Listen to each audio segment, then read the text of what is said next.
Hello everyone, welcome to the Roy's Physics.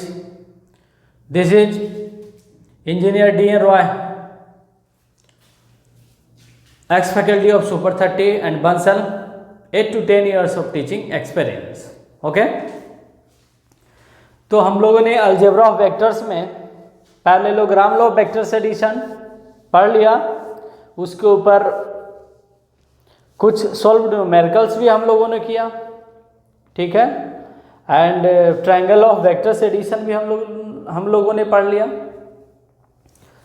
Algebra of vector में ही एक topic आप लोग को लिखवाया गया होगा, polygon law of vector addition. This is the third law.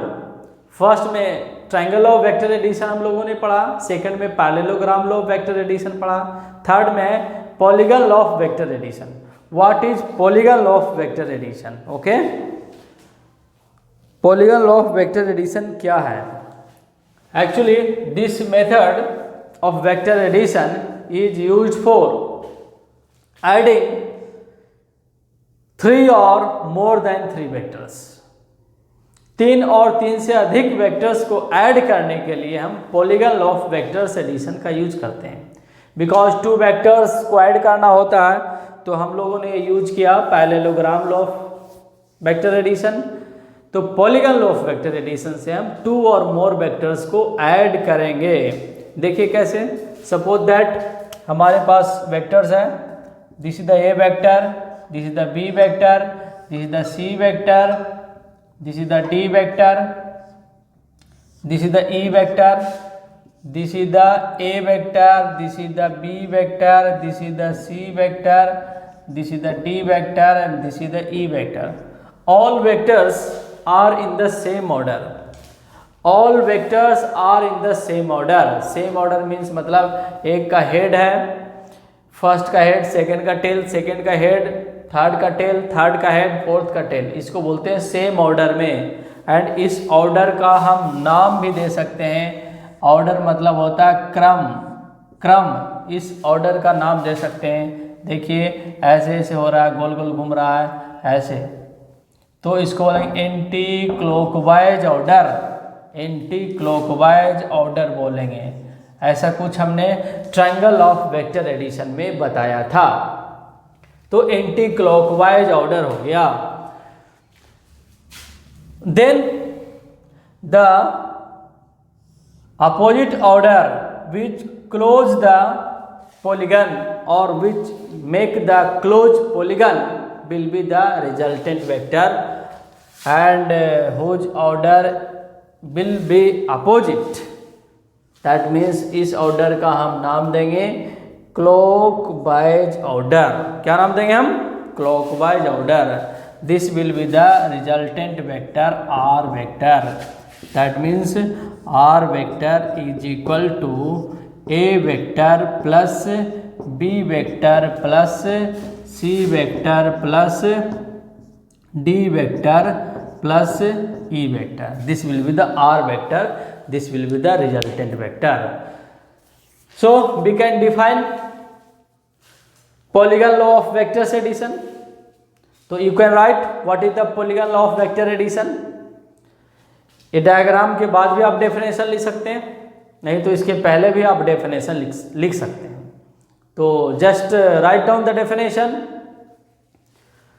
According to polygon law of vectors addition, according to polygon law of vectors addition, when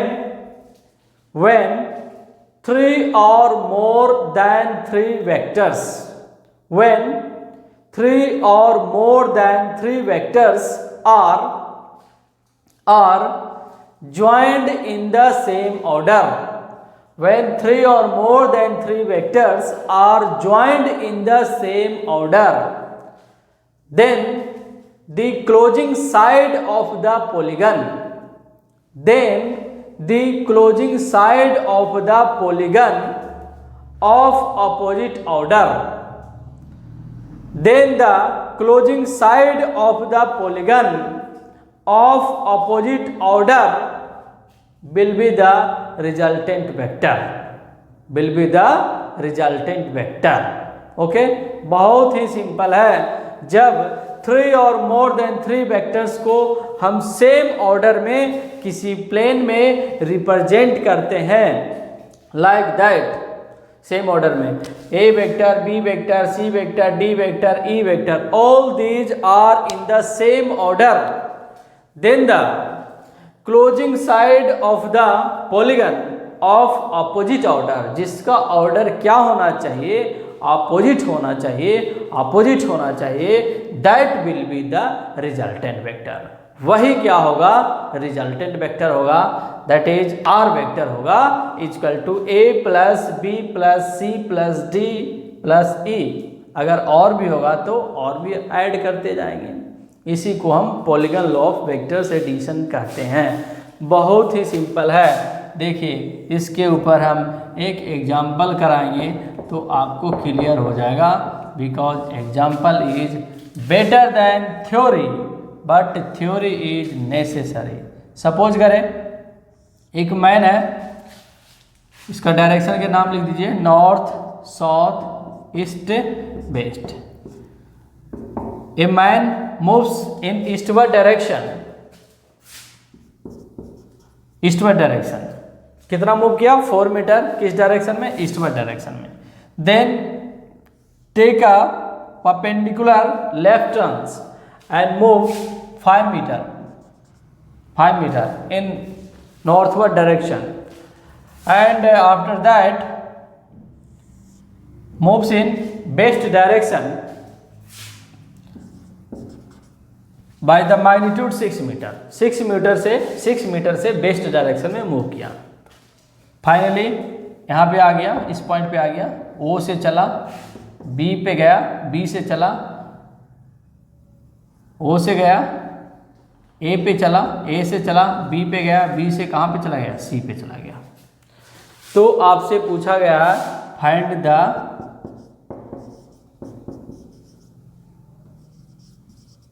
magnitude of the displacement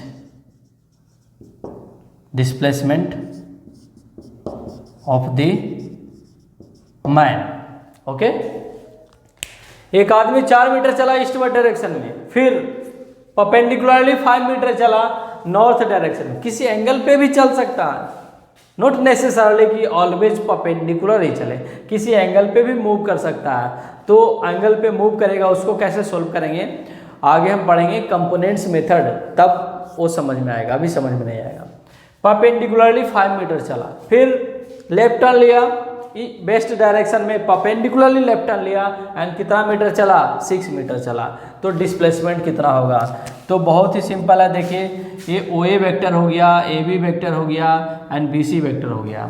तो क्या करेंगे, फर्स्ट वेक्टर का tail and last vector को head को join कर देंगे by the straight line, and एक arrow लगा देंगे, एरो लगाएंगे away from the tail of the first vector. That means इसका ऑर्डर अपोजिट होना चाहिए ना, इन सब का ऑर्डर इधर है तो इसका ऑर्डर अपोजिट होना चाहिए, अपोजिट। दैट मीन्स इस फाइनल पॉइंट पे ना क्या मीट करना चाहिए, दोनों का हेड मीट करना चाहिए। दैट मीन्स लास्ट वेक्टर का हेड एंड रिजल्टेंट वेक्टर का हेड एक पॉइंट पे मीट करना चाहिए। ठीक है, this will be the resultant vector, this will be the resultant vector, displacement vector. तो we can write R vector is equal to O A vector plus A B vector plus क्या लिखेंगे हम, B C vector. ये हो गया resultant vector equal to R vector equal to O A vector plus A B vector plus क्या हो गया, B C vector हो गया। तो देखिए इसको वेक्टर फॉर्म में कैसे लिखेंगे, R vector equal to O A vector equal to लिख सकते हैं 4 मीटर आई कैप लिख सकते हैं। इधर हम एक्स एक्सिस भी मान सकते हैं, ईस्ट को एक्स एक्सिस मान सकते हैं, एंड नॉर्थ को वाई एक्सिस मान सकते हैं। तो 4 metre I cap vector, O A vector है ना, तो वेक्टर में मैग्नीट्यूड के साथ साथ डायरेक्शन भी होते हैं। तो ए वेक्टर है तो मैग्नीट्यूड इनटू डायरेक्शन हो गया, plus A B vector north direction में जा रहा है, दैट मीन्स बाई डायरेक्शन में जा रहा है, तो क्या हो जाएगा 5 मीटर क्या हो गया जे कैप हो गया। And B C vector west direction में जा रहा है, इसको माइनस एक्स एक्सिस मान सकते हैं, बिकॉज इस डायरेक्शन में एक्स एक्सिस हमने माना है, तो इस डायरेक्शन में माइनस एक्स एक्सिस हो जाएगा। तो इसको लिखेंगे, क्या लिखेंगे, माइनस 6 मीटर आई कैप लिखेंगे, that means minus I cap. यहाँ पे अगर आप प्लस लिखते हो ना तो माइनस आई कैप हो जाएगा, फिर माइनस ही हो जाएगा।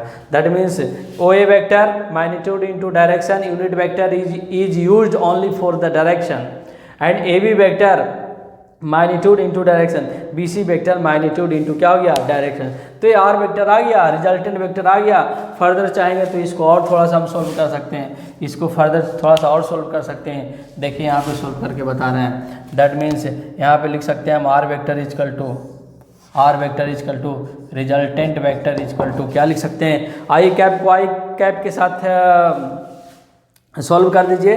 तो 4 मीटर माइनस 4 मीटर तो -2 मीटर क्या आ गया आई कैप आ गया, एंड 5 मीटर क्या आ गया जे कैप आ गया। ओके, तो this will be the resultant vector, this will be the resultant vector displacement vector.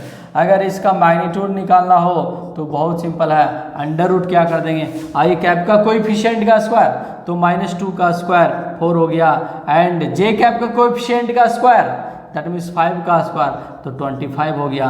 ये कितना आ गया अंडर रूट क्या आ गया 29, अंडर रूट क्या आ गया 29 मीटर आ गया। This will be the resultant, this will be the magnitude of this moving man. इस मैन का क्या आ गया डिस्प्लेसमेंट आ गया। तो बहुत ही सिंपल है, what is the polygon law of vector addition. तो वेक्टर एडिशन में पॉलीगन लॉ आप लोग को समझ में आ गया। ओके, बहुत कुछ इसमें ज़्यादा कुछ है नहीं, सिंपल सा एक कंसेप्ट है पॉलीगन लॉ वेक्टर एडिशन। बहुत सारे वेक्टर्स अगर किसी प्लेन में और किसी स्पेस में कैसे अरेंज होगा, कैसे सिचुएटेड होगा, सेम ऑर्डर में होगा। कैसे होगा सेम ऑर्डर में होगा। तो सेम ऑर्डर में होगा तो जो फाइनली पॉलीगन जो बनाएगा साइड और जिसका ऑर्डर अपोजिट होगा उन सारे वेक्टर्स के ऑर्डर के अपोजिट होगा, that will be the resultant vector. ये रिजल्टेंट वेक्टर होगा a plus B plus C plus D plus E. Okay, जैसे देखिए एक मैन है 4 मीटर इस डायरेक्शन में चला, 5 मीटर नॉर्थ डायरेक्शन में चला, 6 मीटर वेस्ट डायरेक्शन में चला, तो इसका डिस्प्लेसमेंट कितना हुआ। अगर डिस्टेंस की बात करेंगे ना तो सबको ऐड कर देंगे, 4 + 5 + 6 तो कितना हो जाएगा 15 मीटर आ जाएगा, 15 मीटर आ जाएगा। बट इसका रिजल्टेंट का मैग्नीट्यूड कितना √25 है। √25 बोले तो कितना हो जाएगा अप्रोक्सीमेटली 5 पॉइंट समथिंग आएगा, 5 पॉइंट समथिंग आएगा कि नहीं आएगा। तो बिल्कुल डिस्टेंस एंड डिस्प्लेसमेंट क्या है अलग है। डिस्टेंस तो 15 मीटर है बट डिस्प्लेसमेंट 5 पॉइंट समथिंग है। ओके, √29 मतलब इस आर वेक्टर का लेंथ आ गया, इसका लेंथ आ गया। Shortage distance between initial and final is called the displacement. पढ़ेंगे काइनेमेटिक्स में पढ़ेंगे। ओके, तो thanks for watching my video. अगर यह वीडियो आप लोग को अच्छा लगता हो तो प्लीज़ प्लीज़ प्लीज़ एक बार सब्सक्राइब कर दीजिए और बेल आइकन को भी प्रेस कर दीजिए, सो दैट जब भी वीडियो बनाएं एंड अपलोड करें तो आपके पास तुरंत चला जाए। Okay, thanks again, thanks for watching my video.